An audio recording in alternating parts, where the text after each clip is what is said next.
to learn English? Is it an obligation? Could it be a pleasure? Well, I'm going to tell you about the motives people have for studying English and the problems sometimes teachers identify when people try to learn English, and the solution, the methodology we have to follow.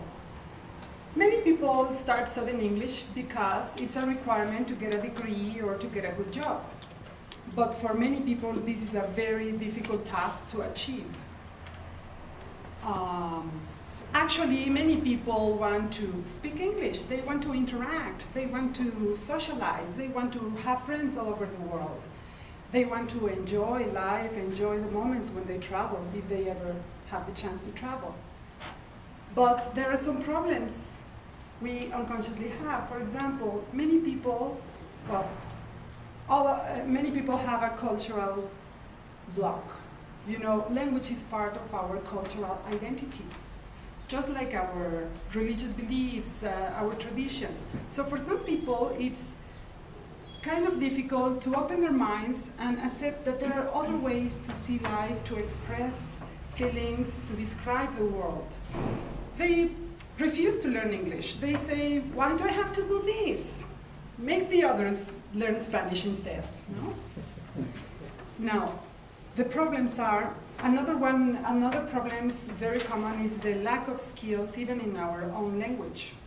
Many of my students don't have good studying skills. They don't know how to get information from a text. They don't know how to write summaries, how to take notes in a class, how to organize their time to study for an exam.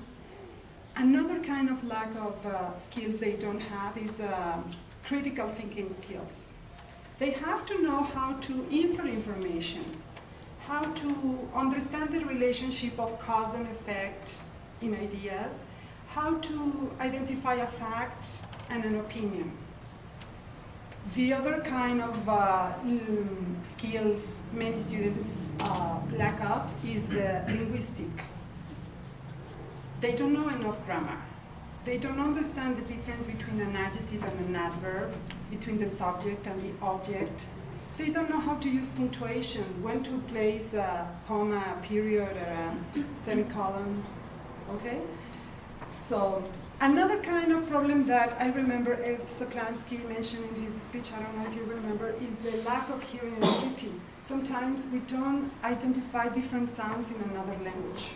It's very difficult for some people, especially when we are getting old.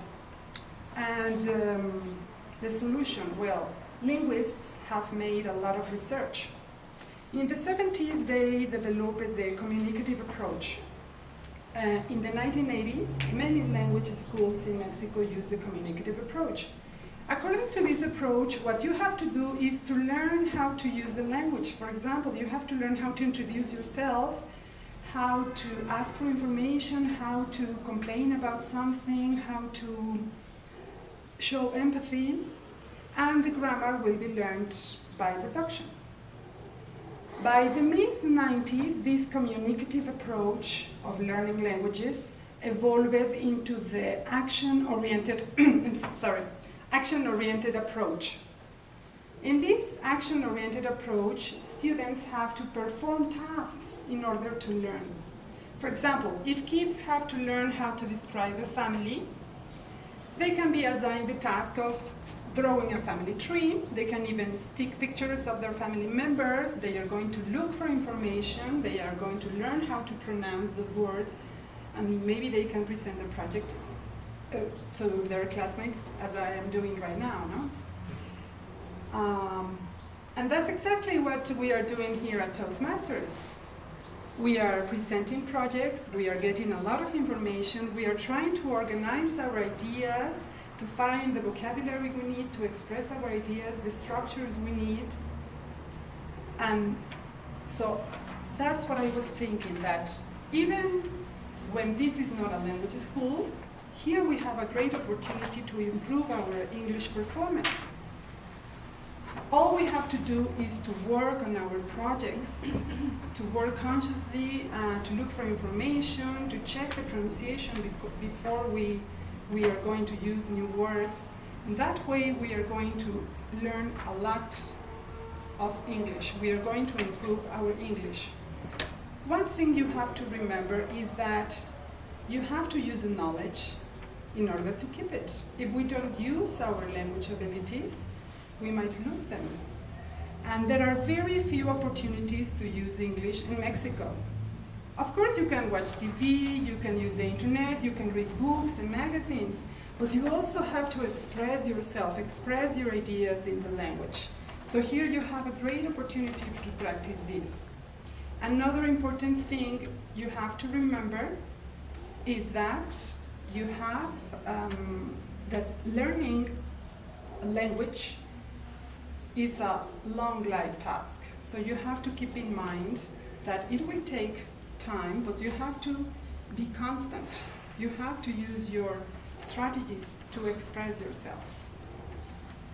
So the most important thing you have to keep in mind is that you have to use your strategies to present your projects, to improve your communication competence, as well as your English performance.